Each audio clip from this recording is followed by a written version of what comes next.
નમસ્કાર વિદ્યાર્થી મિત્રો, કેડી એજ્યુકેશન યુટ્યુબ ચેનલમાં આપ સૌનું હાર્દિક સ્વાગત કરું છું. આજનો જે ટોપિક છે એ મહત્ત્વનો છે, કારણ કે વડોદરા મ્યુનિસિપલ કોર્પોરેશન છે, બરાબર, એમાં MPHW સ્ટાફ નર્સ અને મેડિકલ ઓફિસર જેવી વિવિધ જગ્યાઓની ભરતી થવા જઈ રહી છે, બરાબર. જે નોટિફિકેશન આવી ગયું છે અને ઓનલાઈન ફોર્મ પણ ભરવાના ચાલુ થઈ ગયા છે. તો આપના પ્રશ્નો ઘણા બધા હોય છે, બરાબર. તો એમાંથી આપણે મેન જે પ્રશ્નો છે એ લઈને આવ્યા છે, બરાબર. તો પહેલું છે, બરાબર, કેટલી ભરતી છે. બીજું, ફોર્મ કેવી રીતે ભરવું. ત્રીજું, કેટલી જગ્યાઓ છે. ચોથું, શું ફી છે. અને પાંચમું, શું પરીક્ષા લેવાશે. તો આ જે 5 જે પ્રશ્નો છે, બરાબર, એનું આપણે સોલ્યુશન લઈને આવ્યા છે, બરાબર. હું તમને સંપૂર્ણ સોલ્યુશન આપી દઈશ. નોટિફિકેશનથી માંડીને ફોર્મ કેવી રીતે ફિલઅપ કરવું એની પણ, બરાબર. તો વિડીયોમાં છેલ્લે સુધી બને રહીજો. વિડીયોને લાઇક, શેર અને સબસ્ક્રાઈબ પણ કરી દેજો. તો ચાલો જોઈએ.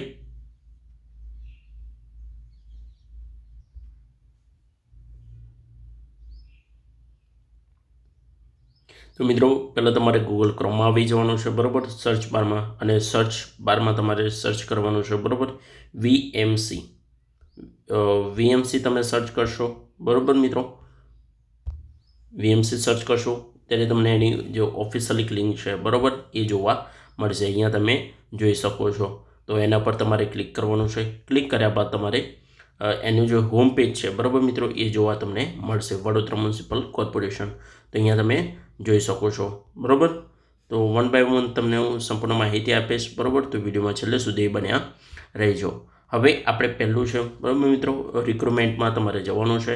તો ચાલો રિક્રુટમેન્ટમાં ક્લિક કરીએ, બરાબર. ક્લિક કર્યા બાદ તમને અહીંયા જોવા મળશે સંપૂર્ણ માહિતી, બરાબર. હાલ જે કરંટ વેકેન્સી છે, બરાબર, એ જોવા તમને મળશે.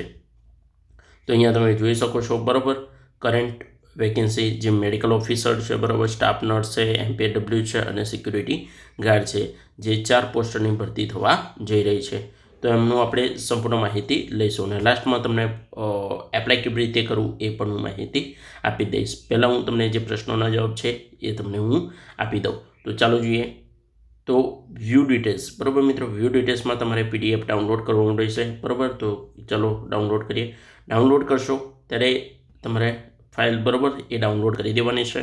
ડાઉનલોડ કર્યા બાદ તમને જે નોટિફિકેશન, બરાબર, પેપરમાં પણ આવ્યું હતું એ નોટિફિકેશન પહેલું આવી જશે. તો બેઝિક તમને માહિતી આપી દો, બરાબર. તો ભરતી અંગેની જાહેરાત છે. વડોદરા મહાનગરપાલિકા 15માં નાના પંચ હેઠળ અર્બન આયુષ આરોગ્ય મંદિર, બરાબર, જે અર્બન હેલ્થ અને વેલનેસ સેન્ટર 11 માસના કરાર આધારિત આઉટસોર્સિંગ, બરાબર, જે જગ્યાઓ ભરવા જઈ રહી છે, બરાબર, જે તમારે એપ્લાય કરવાની છે, બરાબર. 29/12/23થી મળીને 12/1/23 સુધી તમે ઓનલાઈન એપ્લાય કરી શકો છો, બરાબર. તો આ જે જગ્યાઓની સંખ્યા છે, બરાબર, તો તમને જગ્યાઓની સંખ્યા પણ આપી દઉં. મેડિકલ ઓફિસર છે, બરાબર, 47 કરાર આધારિત જગ્યાઓ છે. સ્ટાફ નર્સ છે, બરાબર, 56 જગ્યાઓ છે કરાર આધારિત. MPHW કરાર આધારિત છે 58 જગ્યાઓ. અને આઉટસોર્સિંગ પર સિક્યુરિટી ગાર્ડ છે 59 જગ્યાઓ. તો આ સંપૂર્ણ 4 જગ્યાઓ છે, બરાબર. તો સારી એવી જગ્યાઓ કહેવાય, બરાબર, જેમાં સ્ટાફ નર્સ, MPW અને મેડિકલ ઓફિસર માટે. હવે આપણે આગળ જોઈએ, બરાબર. તો બેઝિક અહીંયા એક નોટિફિકેશન નોંધ લખેલી છે, બરાબર. ઉપરોક્ત જગ્યાઓ ઉપરાંત ભવિષ્યમાં ખાલી પડનાર કે નવી મંજૂર જગ્યાઓ ભરવા માટે, બરાબર, કેડરો મુજબ બીજી અન્ય કેડર માટે પણ 2 વર્ષની પ્રતીક્ષા યાદી તૈયાર કરવામાં આવશે, બરાબર. તો જે ભવિષ્યમાં 2 વર્ષની અંદર જે જગ્યાઓ પડવાની છે, બરાબર, એની પણ પ્રતીક્ષા યાદી તૈયાર કરશે આ ભરતીમાં, બરાબર. તો સારું એવું કહેવાય કે તમને સંપૂર્ણ માહિતી આમાંથી મળી રહેશે. હવે તમારો પ્રશ્ન હોય છે, બરાબર, એનું સંપૂર્ણ નિરાકરણ લાવી દઈએ.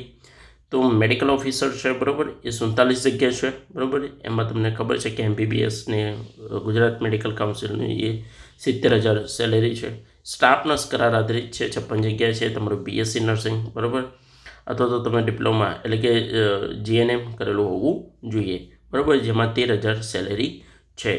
આગળ જોઈએ આપણે MPHW. તો MPWની 58 જગ્યાઓ છે, બરાબર, જેમાં 12 પાસ અને સરકાર માન્ય સંસ્થામાંથી MPW અથવા તો તમે SI કરેલું હોય તો પણ એપ્લાય કરી શકો છો. જે માસિક ફિક્સ પે છે, બરાબર, તમારું 13,000 રહેશે. તો સેલેરી પણ એવી સારી છે, બરાબર. જે વડોદરાના છે એ ભરી શકે છે. સિક્યુરિટી ગાર્ડ છે, બરાબર, ધોરણ 8 પાસ, બરાબર, જેઓનું ગુજરાતી જ્ઞાન હોવું જરૂરી છે. એક્સ સર્વિસમેનની પસંદગીનું પ્રાધાન્ય આપવામાં આવશે, બરાબર. એમાં તમારે, બરાબર, શ્રમ અને રોજગાર વિભાગ ગુજરાત સરકારના નિયમો અનુસાર જે તમારી સેલેરી છે એ મળવાપાત્ર રહેશે, જે 59 જગ્યા છે, બરાબર. તો આ સંપૂર્ણ જગ્યા હતી. હવે તમારી શિક્ષણની લાયકાતની માહિતી આપણે ચર્ચા કરી લઈએ. હું તમને જે ઓનલાઈન ફોર્મ ફિલઅપ છે, બરાબર, હું તમને લાઈવ બતાવી દઈશ, જેનાથી તમને સંપૂર્ણ માહિતી મળી જાય. તો આ નોટિફિકેશન હતું, બરાબર મિત્રો. હવે હું તમને ઓનલાઈન ફોર્મ ફિલઅપ કેવી રીતે કરવું એની માહિતી આપી દઉં છું.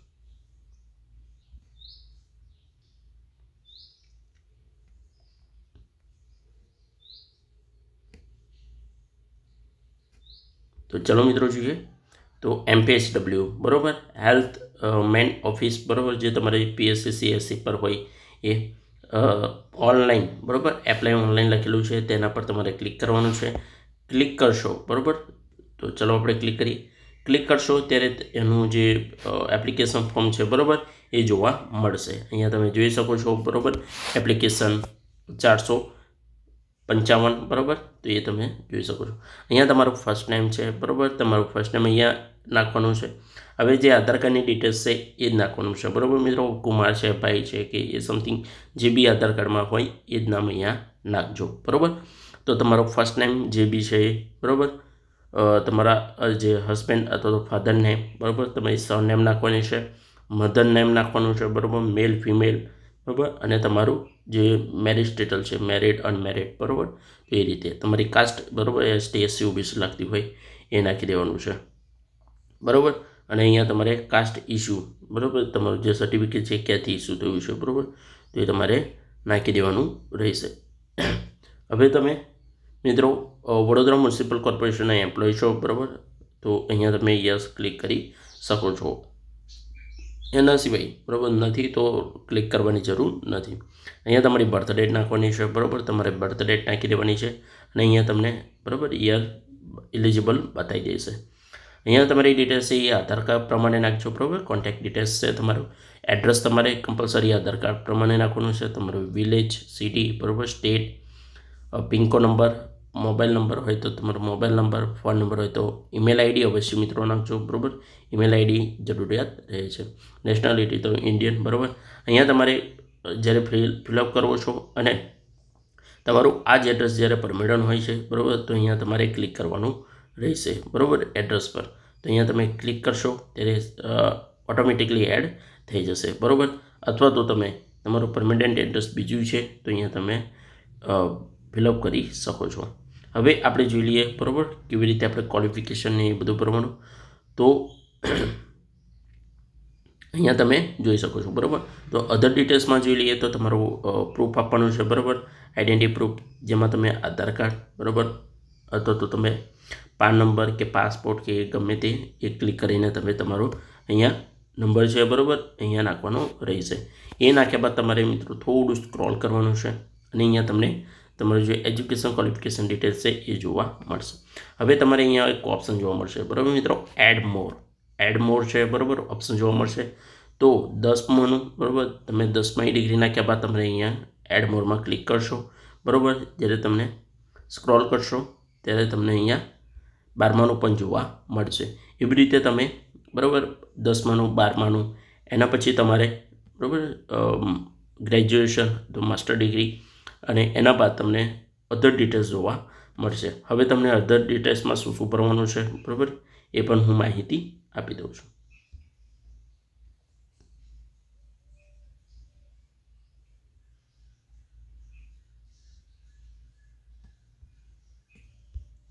બરાબર મિત્રો, તો આ છે, બરાબર, તમારું ધોરણ 10નું હોય તો ધોરણ 10માં, બરાબર, તમારું ડિગ્રી, બરાબર, SSC GS HECB, બરાબર, સ્ટેટ ગુજરાત, તમારા ગ્રેડ છે, બરાબર, પાસિંગ યર્સ તમારું, આ ટાઈપની સંપૂર્ણ ડિટેલ્સ નાખવાની છે. 12માનું પણ એવું છે, બરાબર. ડિપ્લોમા તમારું SI કરેલું હોય તો એ નાખી શકો છો, બરાબર. તો તમે ITI કે એવું કંઈ કર્યું હોય છે, બરાબર, MPWSI, તો તમે અધર ડિટેલ્સમાં પણ એડ કરી શકો છો. તો ગ્રેજ્યુએશન અને માસ્ટર ડિગ્રી પણ હોય તો તમે એડ કરી શકો છો. તો અધર 1 અને 2માં એટલે કે જેવું કે તમે અધર 1માં બરાબર HSI કરેલું છે તો તમે HSI ડિગ્રી નાખી શકો છો, અને અધર 2માં તમારે કમ્પ્યુટર કરેલું છે તો CCC બરાબર કમ્પ્યુટરની ડિટેલ્સ પણ અહીંયા એડ કરી શકો છો. તો આ રીતે માહિતી છે બરાબર. તમારી પર્સનલ એક્સપિરિયન્સ ડિટેલ્સ, જો તમે પર્સનલમાં એક્સપિરિયન્સ કંઈક કરવું હોય બરાબર, જોબ કરતા હોય તો એક્સપિરિયન્સ રૂપી તમે જો PSCનો નાખવો હોય તો અહીંયા નાખી શકો છો. હવે નીચે સ્ક્રોલ કરશો ત્યારે તમારે અહીંયા લેંગ્વેજ બરાબર નોલેજ હોવું છે, તો તમારે સ્પીક, વેટ કે રેટ બરાબર, તો આ સંપૂર્ણ તમારે જે ક્લિક કરી દેવાની છે જે પણ લાગતું વળગતું હોય તો. હવે નીચે સ્ક્રોલ કરશો ત્યારે તમને મિત્રો અહીંયા જોવા મળશે બરાબર ફોટો સાઇઝ બરાબર, પાસપોર્ટ ફોટોગ્રાફ સાઇઝ છે 50 KB સુધી તમારે અવેલેબલ છે બરાબર. તો ચોઈસ ફાઇલ પર તમે ક્લિક કરશો ત્યારે તમારું ફાઇલ ગેલેરીમાં જશો બરાબર. તો મેક્સિમમ તમારે મિત્રો 50 KBની અંદર હોવું જોઈએ બરાબર. ફોટો તમારો તો જ અપલોડ થશે, યાદ રાખજો બરાબર. તો એ ફોટો અપલોડ કરી દેવાનો છે અને એના બાદ તમારે બરાબર અહીંયા તમારે જે છે બરાબર ક્લિક કરવાનું રહેશે અને સબમિટેડ કરવાનું રહેશે. અહીંયા તમે સબમિટેડ કરશો ત્યારે તમારું એપ્લિકેશન જે છે બરાબર એ સબમિટેડ થઈ જશે બરાબર. તો આ સંપૂર્ણ માહિતી હતી બરાબર. વિડીયો ગમે તો વિડીયોને લાઇક, શેર અને સબસ્ક્રાઈબ પણ કરી દેજો. એક નવા વિડીયોમાં આપણે ફરી મળીએ. રજા આપજો. નમસ્કાર.